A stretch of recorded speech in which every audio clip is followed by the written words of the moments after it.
The following opinions are solely those of BoatTest.com and its test captain. Hi, Captain Steve for BoatTest.com, and today I'm going to be going through a new boat by Beneteau, the Gran Turismo 35. The design team at Beneteau have taken the GT34, taken the roof off, given us a full beam cockpit, allowing 10 people to be accommodated easily in this wide open boat. Let's see how they've done as I take a look at the design and styling of the GT35. We've tested several boats in the Gran Turismo lineup, and the goal of this one quickly became clear as we stepped aboard.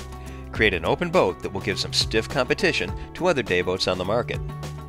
Two things stand out about this cockpit. First, it's full beam, so it easily accommodates 10 people. Secondly, it's a single level going all the way from this forward bulkhead back to the swim platform.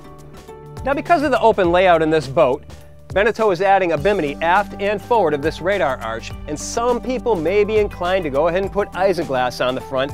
I'm not a big fan of that, and I have found that most people that have isinglass don't take the boats out in inclement weather. Now, as far as protecting the cockpit against weather, this is the company demonstrator boat, and it has been outdoors all summer long, and it still looks like it just came out of the factory, thanks to the quality of materials that Beneteau uses.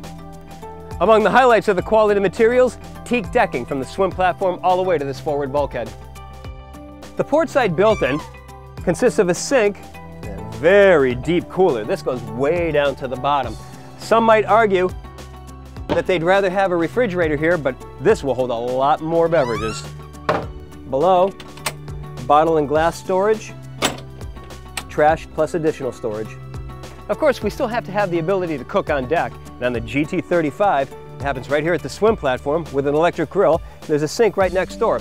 I'd like to see a micro switch so that the grill automatically shuts off when the lid is in the closed position. And I like how the swim platform not only has a 4-step reboarding ladder, but deep storage. The teak table can fold to take up less space, and notice the support also doubles as a grab handle. The lounger that we typically see opposite the helm here has been moved to the starboard side across from the table. In this manner, it adds to the main gathering area and doubles as an aft-facing chaise. It'd be easy for Beneteau to make this a bit more comfortable by making the chaise seat back adjustable. At the bow, 29.5-inch rails, which I find impressive. Most boats in this class are much shorter, and they seem to me as they're always put on as an afterthought. The sun pad at the bow, either side, can be moved up into a chaise lounge position. Let's take a look down below. Easily accessed, we have a grab handle to starboard and another one to the port hand side, this one wrapped in leather. Well, down below we have a roomy cabin. Let's take a look at some of the details. A recurring theme, natural light in this cabin, and more of it right at the entryway from this curved hatch plus a skylight overhead. The galley over to starboard includes a solid surface counter with a double burner electric stove, single basin sink, microwave just above, and to the side of that is storage, and dowels can be placed to hold all of your cookware. We've got a refrigerator and additional storage.